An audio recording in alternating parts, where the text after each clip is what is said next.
Duality, Chapter 2, The Living Saint. As the light died from Alice's fingertips, color returned to the child's face, whilst the disease was removed from his body. The young woman stood and turned to the child's parents, brushing off any dust off her old floral sundress, a pink crocheted sweater protecting her from the chill of the clinic. "He should be all right now. Just let him rest, and he will be back to normal," Alice smiled. "The worst is over." "Thank you, milady," the mother said, letting go of her husband and gripping Alice's pale hands.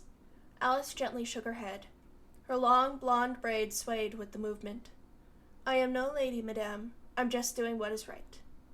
The father placed a hand on her shoulder. "Let us at least repay you," he said. Alice shook her head again. "Just be here for your son and know that he is well," she responded. "Alice!" a voice called from the doorway. Alice turned her head to acknowledge the owner of said voice. "I know, Diego. I'm almost finished," she said. Diego leaned against the doorway, arms crossed as his foot rested against the doorframe. His dark eyes flitted back and forth, as per habit from a childhood living on the streets.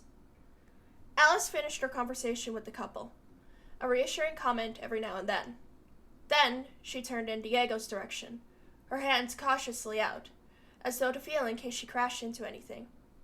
Technically, she could see just fine, but she opted to play the act of the blind girl. How else could she explain the blindfold over her eyes? Alice was a healer. She couldn't have her patients panicking over the fact that her eyes were as pure white as the new snow. She hated lying to people, but it was a catch-22. Tell the truth and not be able to help people, or lie and help as many people as possible. She despised the ultimatum. Diego caught one of her hands and placed a walking stick in it. He was the only one, aside from her sister, who knew her secret. She was grateful for him. Diego was always there for her, without asking for any form of payment. As they made their way out of the clinic, she remembered when she first met Diego. His dark wild hair was slick with sweat. The boy writhed with pain from the disease coursing through his veins. At the time, there was an epidemic sweeping through the fort. Alice was helping as much as she could, considering she was immune to the disease. With all the running around and people contracting the disease, she had little time for rest. Curing the boy took the last of her strength, before she passed out.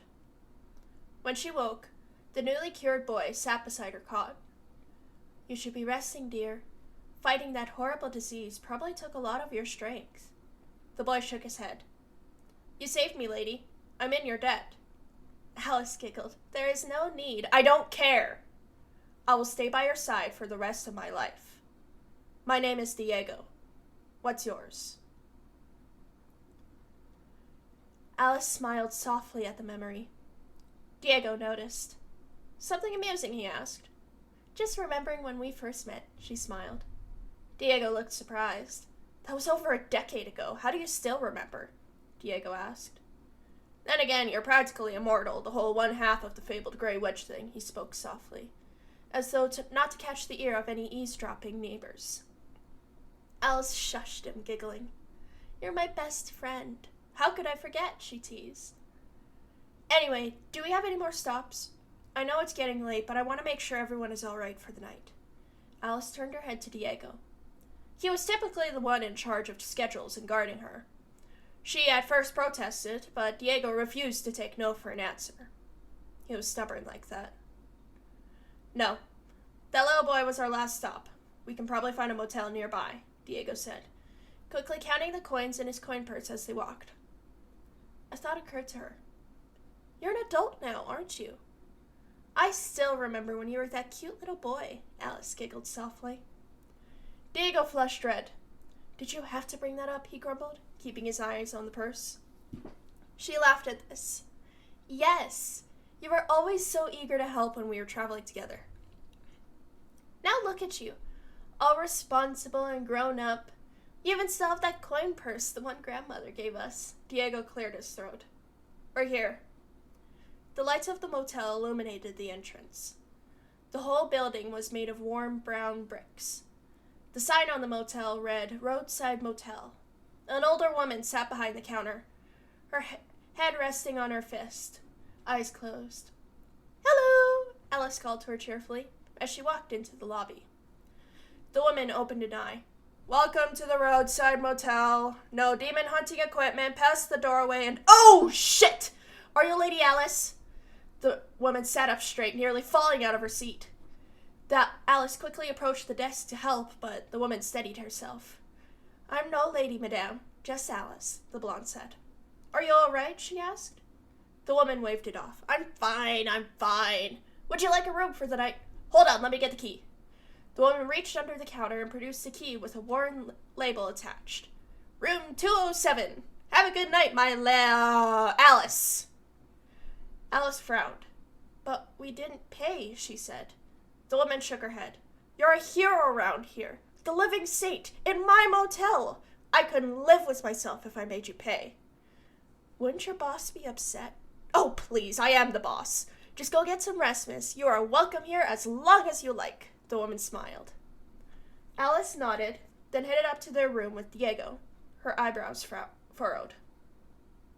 When they reached the door, Diego placed a hand on Alice's shoulder. "I know you feel guilty, but you have to accept gifts once in a while. This is their way to show appreciation." Alice looked up to him.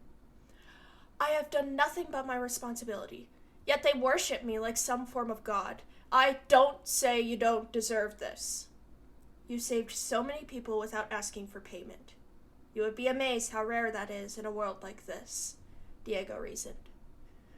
Alice fell silent, then nodded. "All right. Do you have the key?" Diego asked.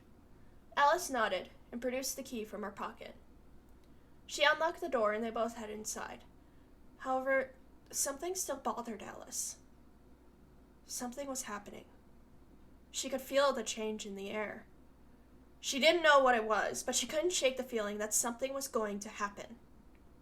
What scared her the most was that her intuition was rarely wrong. She just hoped that this time was one of those few exceptions.